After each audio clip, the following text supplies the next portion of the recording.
Miren, una de las cosas que yo quería hablar con ustedes era el tema del arte, ¿ok? Lo que nosotros consideramos que debería ser arte. ¿Consideran ustedes que el arte solamente debe dejarte sin palabras para hacer arte o debes tener algún tipo de experiencia o práctica en el área en el que te desempeñes o que tú consideres arte? Me interesa mucho hablar sobre esto porque es un tema muy extenso y que, bueno, cada quien tiene su significado o su interpretación de lo que para nosotros es arte, ¿ok? Esto incluye todas las áreas, pero va más allá de solamente dedicarse a algo, sino, como les dije anteriormente, la interpretación de cada uno de nosotros, ¿ok?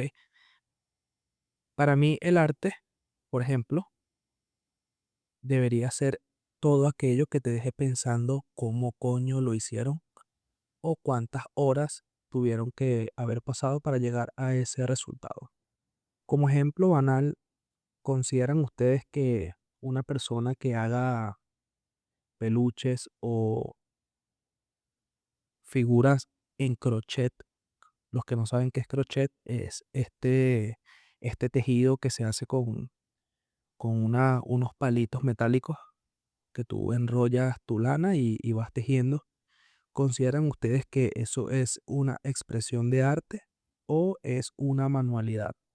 Está el dilema de que el arte es solamente una expresión o es simplemente muchas horas de aprendizaje en esa área en específico. Eso es muy interesante, ¿ok? Una de las cosas que pienso que deberíamos estar atentos es el tema de la especulación. Es decir, si eres un revendedor o una persona obsesionada con lo abstracto y tu objetivo es de alguna manera lucrar comprando y vendiendo arte, pues no eres un aficionado del arte, sino que eres un apasionado a los negocios. Por ejemplo, si eres un activista político o defiendes demasiado una causa, realmente no estás expresando arte, sino que estás buscando validación y buscas ser moralmente superior. Eso no es arte, es propaganda. ¿Ok? Otra cosa súper interesante es los artistas de hoy en día realmente están expresando arte o están buscando ser lo más difícil de entender y lo más abstracto posible, porque pareciera que para la mayoría de artistas en cualquiera de las áreas solamente buscan ser lo más difícil de entender posible. Mientras más complicado, más loco, más atrevido te parece un proyecto, mientras más loco te parezca, mientras sea más difícil para ti procesarlo, ya consideras que es arte. Y no es así. Damos un ejemplo que es el artista Arca, este artista venezolano que no se sabe como muy bien qué tipo de idea quiera implantar o qué especie de concepto quiere llevar a sus oyentes. Quizás esa es la idea. eh, lo tribal, lo complicado de entender y así dar una imagen de artista muy creativo.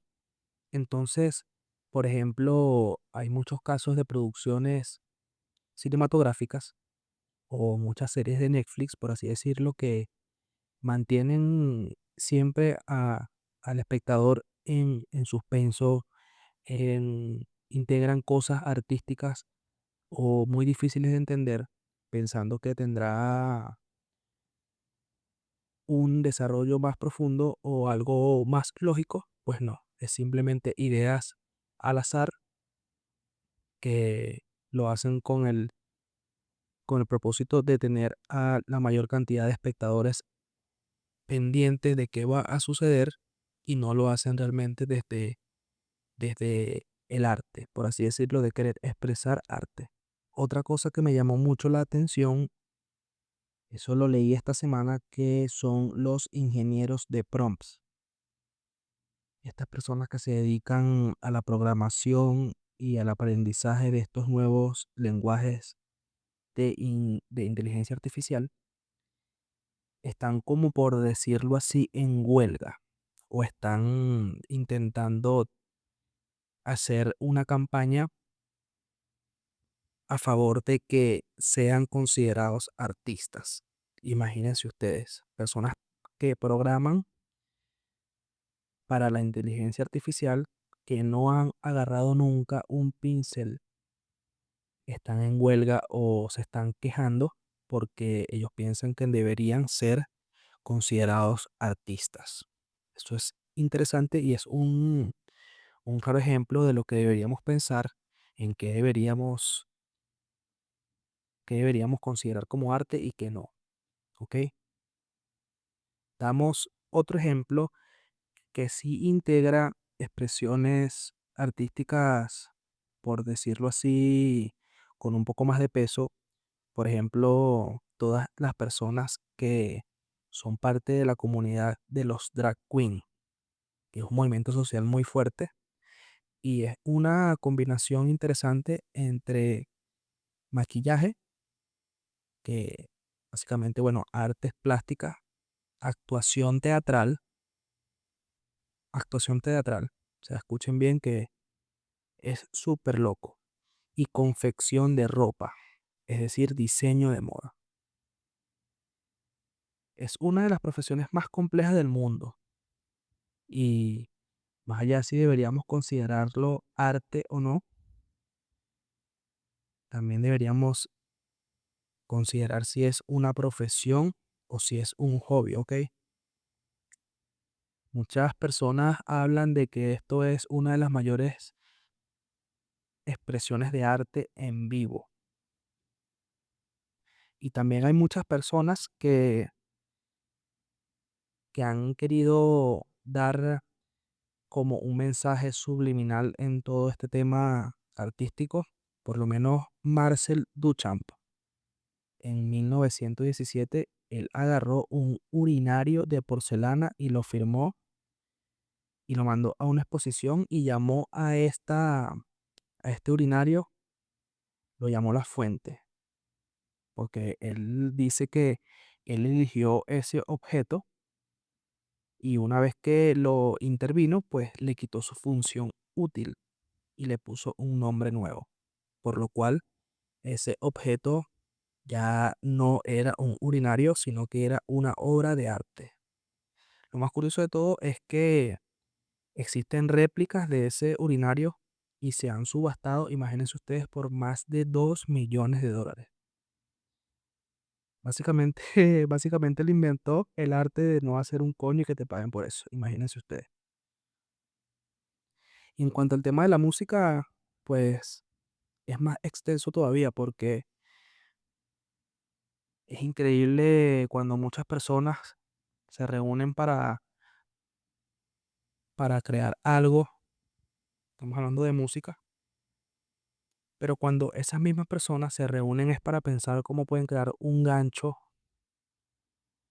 para generar más bailes en TikTok, pues ya no se debería de considerar arte. Ese es el dilema. Y eso lo dejo a la interpretación de cada uno de ustedes. Y por lo menos para mí, arte es la música en cualquiera de los géneros que se estructura desde cero persiguiendo una intuición artística, algo creativo, pues una ideología, un norte, eh, una, una idea en común con las demás personas con las que esté haciendo ese músico su proyecto. Y está ese debate en la música que qué debería de considerarse arte y qué no, porque podemos hablar también de productores musicales que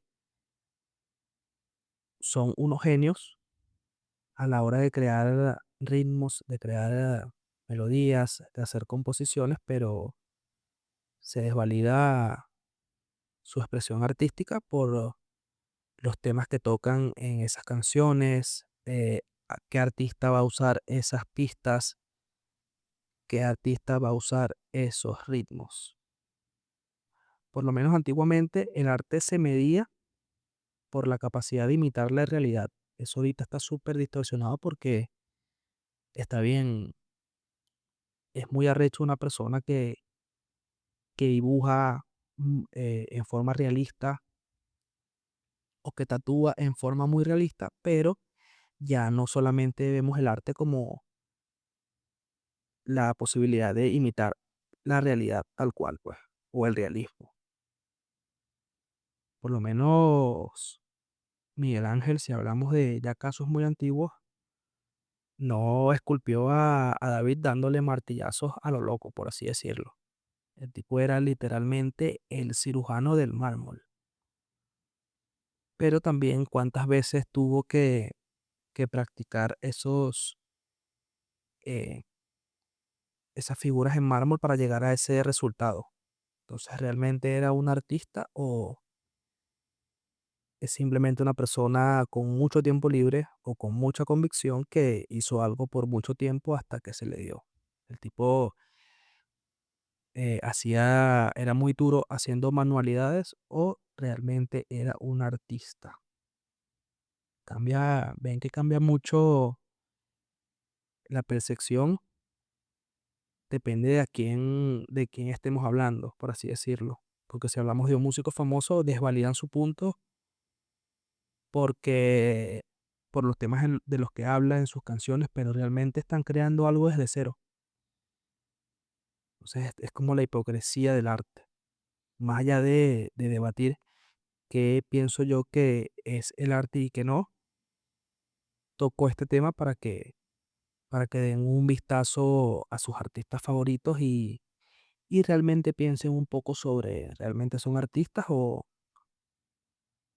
perfeccionaron eso a lo que se dedican? Otro ejemplo rapidito es las personas que hacen origami. ¿Son artistas o tienen mucho tiempo libre y han perfeccionado sus métodos para hacer esas figuras en papel? Porque de cierta forma están imitando la realidad porque hacen animales y otro tipo de cosas en papel. Entonces realmente da para pensar si son artistas o simplemente hacen manualidades y las hacen muy bien. Y bueno, ya que hablamos un poquito del tema principal, les quería traer lo que para mí fueron las noticias como más random y más locas y no tan importantes de esta semana, incluso de hoy. Estuve leyendo que un grupo de investigadores de inteligencia artificial en Zurich, ellos han dicho y han comprobado que las empresas pueden ver quién eres a partir de tus datos de tus cuentas de Twitter y tu cuenta de Reddit, incluso de tu cuenta de Twitch, si eres un streamer, y dar con una persona en específico. Lo que realmente preocupa de esto no es que lo puedan hacer, sino el costo. Si tú le quieres pagar a una empresa privada o un investigador privado para dar con una persona, probablemente dures meses de investigación y te cobre un montón de dinero. Pero en este caso han redondeado el monto a $1 porque realmente era un poco menos de $1. Entonces, por $1, las empresas más grandes del mundo o las que tengan la posibilidad o el requerimiento de hacerlo, pueden dar con una persona en específico a partir de esos pocos datos. Imagino que habrá algún tipo de movimiento o algún tipo de campaña, como siempre ha habido, para frenar este tipo de recopilación de datos en las plataformas digitales que consumimos. Ok. Otra cosa que me pareció importante es que cada vez hay más agua salada. Hay muchos casos de agricultores en India y en Bangladesh, por ejemplo. No son solo esos países, pero es para dar un ejemplo, que han visto que sus cosechas no han dado los resultados que esperan por el tema de la sal. Lo que se supone que es agua para que podían usar antes para regar sus cosechas, pues ahora está mucho más salada. Yo me imagino que esto se debe a la potabilización del agua. No sé exactamente, pero lo leí por encimita. Y sí es uno de los factores que afecta. Si no, si nos ponemos a ver, realmente el agua que se potabiliza de los océanos no regresa el agua, hay una recirculación de agua, pero llega mucho más salada el agua que no se usa para el consumo humano.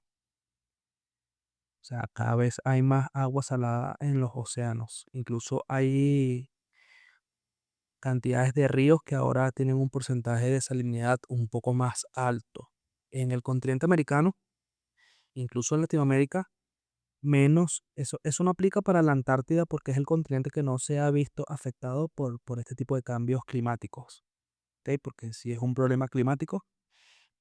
Y es que de aquí al 2050, en, en Europa y en Latinoamérica, van a haber al menos 1 kilómetro más de aquí al 2050. 1 kilómetro más de aguas que son aún más saladas. Eso está súper loco y es preocupante.